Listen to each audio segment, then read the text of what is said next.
400 plus bills on the governor's desk ready for his signature. You've got 15 that were signed yesterday. Dealing with all kinds of things. I'm Greg Bishop. It's Illinois in Focus Daily. Like, subscribe, hit that notification bell, and wake up with us each and every weekday morning as we bring you the latest. And don't forget also, you can check out the centersquare.com and get the newsletter there so you can get the headlines in your inbox each and every weekday morning. Just go to the centersquare.com and you'll see this story. Pritzker signs 15 bills into law Monday. He was up in Chicago for a specific bill signing ceremony dealing with community colleges and higher education and how high school students can take part in getting access to higher education. So we'll talk about that some here in just moments. But some of the other bills that the governor signed yesterday include measures impacting driving enforcement, measures impacting hunting, measures impacting, again, higher education, and more. So let's hear about the higher education elements. This is, of course, the governor signing the measure, 4 bills on Monday in Chicago, as he has sponsors of the measure behind him with a stroke of a pen. A whole host of different measures being put into effect. So there are the legislators holding up that package of bills. Let's now hear from State Senator Christina Castro, Democrat from Elgin, talking about the importance of expanding dual credits and how that could help a state like Illinois that is leading the nation in the rate of people under 18 leaving the state of Illinois over the past 4 years. Students who will earn dual credit in high school complete their degrees at higher rates and typically save money on tuition for credits since they earn them at no cost during high school. In addition, if we put that investment on Illinois students, guess what?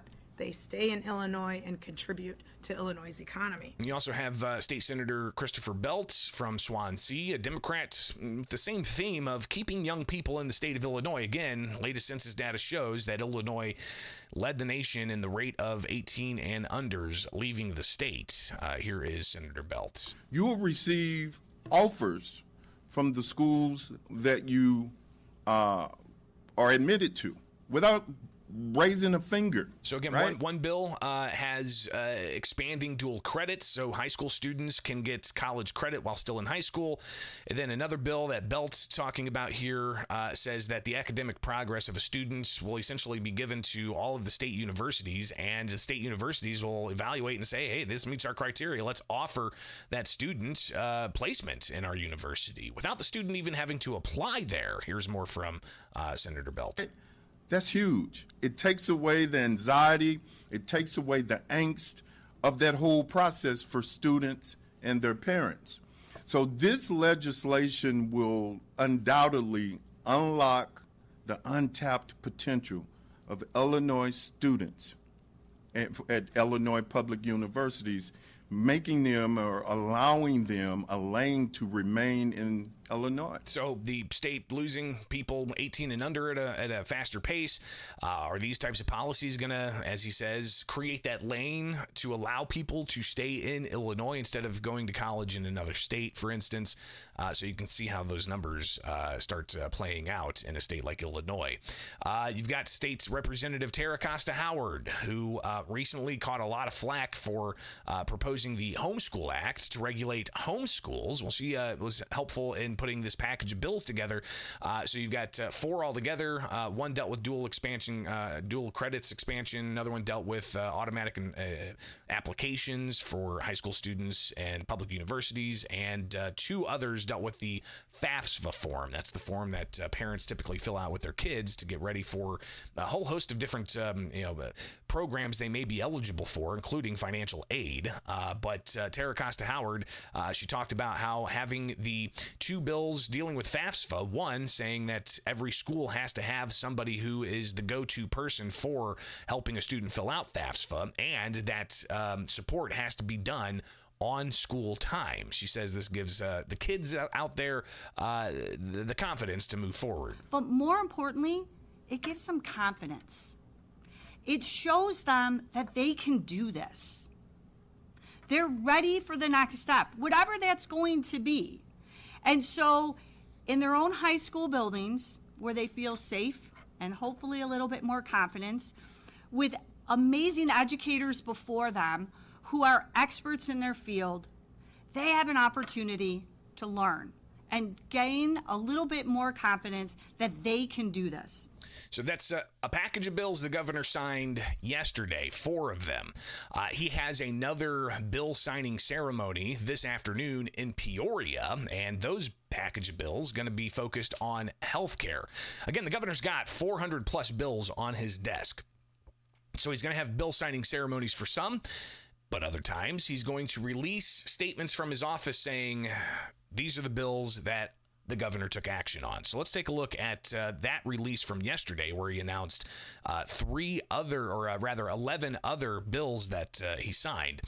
You've got House Bill 2327, and that provides an exemption of the child labor law that'll allow minors 14 years of age or older to work as a scorer at the World Shooting and Recreational Complex in Sparta for the U.S. Open and Grand American Trap Shooting Competition. That takes effect January 1st. Governor signing that, allowing for 14-year-olds to go to shooting competitions and to be scorers, which is, I would imagine, invaluable experience for a 14-year-old or a 15-year-old or a 16 or 17-year-old. So that's now law. The governor signed that, announcing it yesterday. House Bill 2488 eliminates references to a federal program in the Equal Pay Act and says to ensure that federal changes do not undermine the state requirements that private employers with 100 or more employees report on employee wages by gender, race, and ethnicity. You've got extending the Tamara Clayton Expressway Camera Act, allowing for cameras to be used in investigation of human trafficking and involuntary servitude. More from the list of bills the governor signed, establishing a hunting season for the gray fox, and it allows the director of the Illinois Department of Natural Resources to adjust the length of the season to adequately manage the gray fox population. Senate Bill 28 amends the school code regarding optional alternative evaluation dismissal process for teacher evaluations. You've got another one, Senate Bill 108, amends the Code of Criminal Conduct to make a pilot program for assessment waivers for violations of the vehicle code in a county having a population of 3 million or more. So that's only Cook County. So that impacts driving enforcement. You've got Senate Bill 852, eliminating failure to appear driver's license suspensions. So relaxing the penalties for failure to appear for minor traffic offenses. It also allows a failure to appear license suspension for traffic offenses punishable by imprisonment or when the incident involves a fatality. So a couple of different things there, one way and the other, when it comes to driving enforcement with Senate Bill 852. Senate Bill 1344 establishes financial penalties for contractors who fail to pay payroll reports in violation of the Prevailing Wage Act. Senate Bill 1764 makes several updates to the Illinois State Police Civil Administrative Code. And then here you've got a final few more. Transfers the Motor Carrier Safety Administration Program from the Illinois Department of Transportation to the Illinois State Police. That's effective October 1st. And then clarifies for regulating non-community water supplies with Senate Bill 2266, signed and effective immediately. So we're not going to do this for every bill dump that the governor does, because there could be a Friday coming up soon where he just releases a statement from his office that he signed 100 bills. So it's a lot of legislation that they passed. It's going to be a busy day and a busy summer for the governor, signing legislation all summer long. You can imagine there's going to be some that are going to be signed at the Illinois State Fair even. It might deal with agriculture, because believe it or not, the Illinois State Fair is coming up. And there's going to be a lot of politics there as well. It's Illinois in Focus Daily. I'm Greg Bishop. Like, subscribe, hit that notification bell for the latest here with the Center Square on YouTube. Wake up with us here for Illinois in Focus Daily, 8 o'clock. We go live. You can join the live chat.